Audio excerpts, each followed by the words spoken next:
হতে পারেন অনেকেই, তবে হয়তো কমছে, অনেকেই পরনিন্দা পরশ্রীকাতরতায় স্বাদ হয়ে গেছে। তাহলে আমি যদি ধর্মীয় চিন্তা করি, তাহলে তো আমি সারাক্ষণই যদি না পাক থাকি, তাহলে আমার আমার তো এখন আমার কথাই তো কবল হবে না। আমার চিন্তাটাই তো ভুল। আপনি একটা ভালোভাবে থাকলেন, খাইলেন, পড়লেন, তাতেই মনে হইল যে আপনি চান্দাবাজ এই সেই। বাংলাদেশের এই প্রেক্ষাপটে কোন সাংবাদিক মানে কয় টাকার মালিক? আমি তো দেখি না। হ্যাঁ, এই সরকার, গত সরকারের সময় ২৮ জনের নাম আছে। আচ্ছা, এই লক্ষ লক্ষ সাংবাদিক, এর মধ্যে ২৮ জন না হয় আছে। বাকি সাংবাদিক কোথায়? কয়টা সাংবাদিকের বাড়ি গাড়ি আছে? কয়টা সাংবাদিকের ব্যাংক ব্যালেন্স আছে? মাস গেলে তো ঘর ভাড়াই দিতে পারে না। এরকম নানামুখী কষ্ট।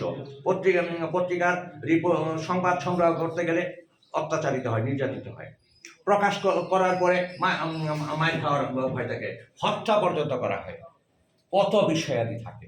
এই বিচ্ছিন্ন বিক্ষিপ্ত বিষয় নিয়ে তখন এক কথায় বলতে গেলে যে আমি চিন্তা করে দেখলাম যে সাংগঠনিক কাঠামো ছাড়া, শক্তি ছাড়া এটা সম্ভব না। তখন একটা বুদ্ধি বের করলাম, এই করোনার সময় ১২ সালে প্রতিষ্ঠিত হলো, এই করোনা ২০০০ সালের দিকে হঠাৎ